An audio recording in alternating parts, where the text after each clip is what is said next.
sa unang sulat ni Apostol San Juan. Mga anak, huwag kayong padaya kanino man. Ang sino mang gumagawa ng matuwid ay matuwid, katulad ni Kristo. Ang nagpapatuloy sa pagkakasala ay kampon ng Diablo, sapagkat sa simula pa'y gumagawa na ng kasalanan ang Diablo at naparito ang anak ng Diyos upang wasakin ang mga gawa ng Diablo. Ang tinanggap ng Diyos bilang anak niya ay hindi nagpapatuloy sa pagkakasala, sapagkat siya'y may bagong buhay na galing sa Diyos. At yamang ang Diyos ang ama niya, hindi siya maaaring magpatuloy sa pagkakasala. Dito makikilala kung sino ang mga anak ng Diyos at kung sino ang mga anak ng Diablo. Ang sino mang hindi gumagawa ng matuwid at hindi umiibig sa kanyang kapatid ay hindi anak ng Diyos. Ang salita ng Diyos.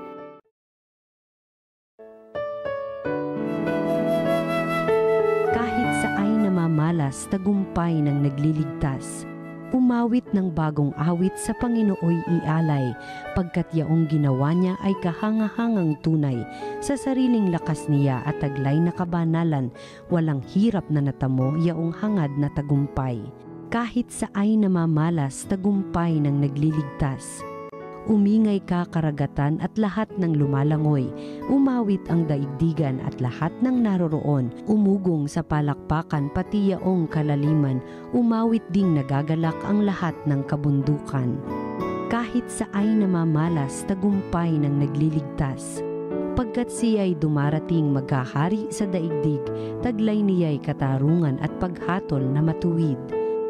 Kahit sa ay namamalas, tagumpay ng nagliligtas. Ang mabuting balita ng Panginoon ayon kay San Juan. Noong panahong iyon, naroon uli si Juan at ang dalawa sa kanyang mga alagad. Nakita niya si Jesus na nagdaraan at kanyang sinabi, "Ito ang kordero ng Diyos." Narinig ng dalawang alagad ang sinabi niya at sumunod sila kay Jesus. Lumingon si Jesus at nang makitang sumusunod sila ay kanyang tinanong, "Ano ang hinahanap ninyo?" Sumagot sila, "Saan po kayo nakatira, Rabay?" Ang kahulugan ng salitang ito'y guro. "Halikayo at tingnan ninyo," ani Jesus. Sumama sila at nakita nila ang kanyang tinitirhan at tumuloy sila roon ng araw na yaon. Nooy mag-iikaapat na ng hapon. Ang isa sa dalawang nakarinig kay Juan at sumunod kay Jesus ay si Andres na kapatid ni Simon Pedro. Una niyang hinanap ang kapatid niyang ito at kanyang sinabi sa kanya, "Natagpuan namin ang Mesiyas." Ang kahulugan ng salitang ito'y Kristo. At siya'y isinama ni Andres kay Jesus. Tiningnan ni Jesus si Simon at sinabi sa kanya, "Ikaw si Simon na anak ni Juan. Ang ipangangalan ko sa iyo'y Cephas." Ang katumbas ng pangalang ito'y Pedro. Ang mabuting balita ng Panginoon. Pinupuri ka namin, Panginoong Hesukristo.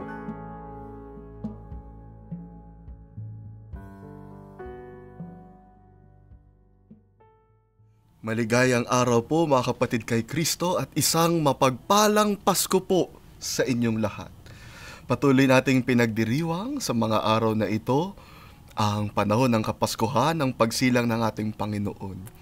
At marami sa inyo ang nag-uuwian na pabalik sa kanilang mga probinsya at nagtatrabaho na ulit. At nawa ang mga biyaya ng Pasko ay patuloy niyong nararamdaman.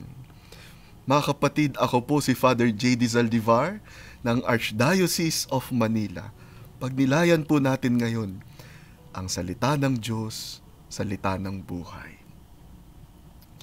Mga kapatid, sa John chapter 1, sa ating gospel ngayon, mababasa natin dito ang napakagandang pagtatagpo, unang pagtatagpo ni San Andres at San Pedro sa ating Panginoon. Unang beses nakilala ni San Pedro at ni San Andres kung sino ba itong si Jesus. Sino ba itong guro na ito na nakakaiba at mas dakila kaysa ibang guro na narinig at napag-alaman nila. nung natagpuan nila si Jesus, talaga naman, nahulog ang loob nila sa Panginoon. Hindi lang sila naakit sa kanyang kagalingan, sa kanyang galing na magsalita at gumawa, kundi sa katotohanan ng kanyang pagkatao, sa kabanalan ng kanyang puso, sa katapatan niya sa Diyos. At tignan ninyo, sabi dun sa kwento, nasabi pa anong oras ito nangyari. Sabi, mag-iika-4 na noon ng hapon.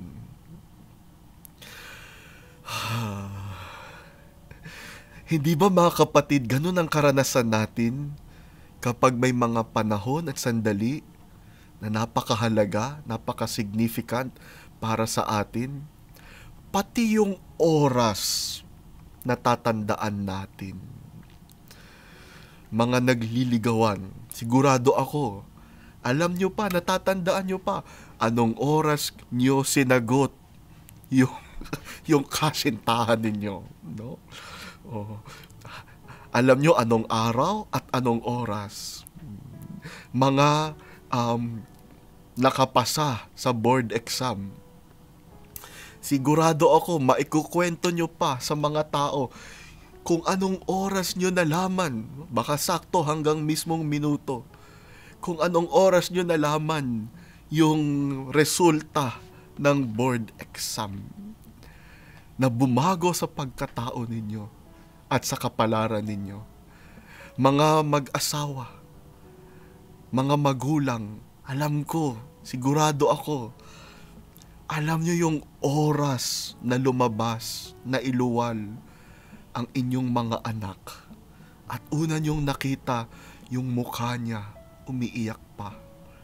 Yun yung oras na bumago sa kapalaran ninyo, sa tadhana ninyo bilang tao. May mga oras na pinapahalagahan natin dahil bumabago sa takbo ng buhay natin. At ganun din kay Jesus.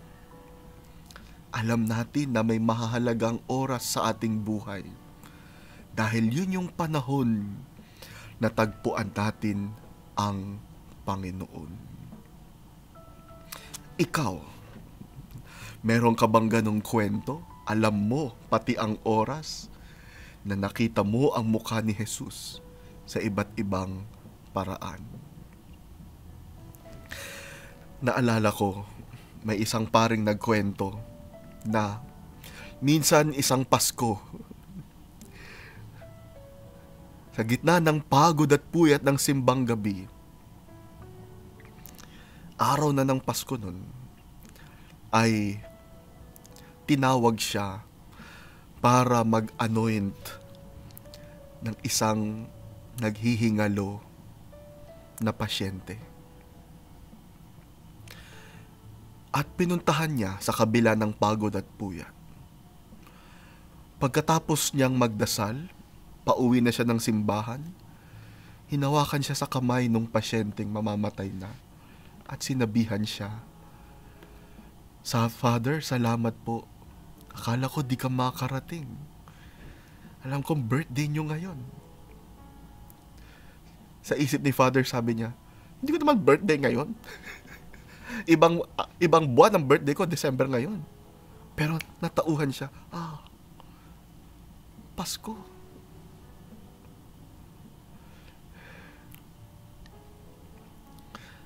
Mamamatay na yung pasyente, pero kaya niya pang makita si Jesus. At si Father, pag kinukwento niya to, hindi niya makalimutan anong oras yun nangyari. Napakalinaw pa sa kanyang alaala. Sandali na bumago sa kanya bilang pari at bilang tao. Ano yung oras na nakita mo ang Panginoon? Panginoon, maraming salamat po sapagkat pinababanal mo ang takbo ng oras sa aming buhay. Pinapakita mo ang iyong muka sa amin. Nawa, makita ka namin lagi sa lahat ng oras. Amen.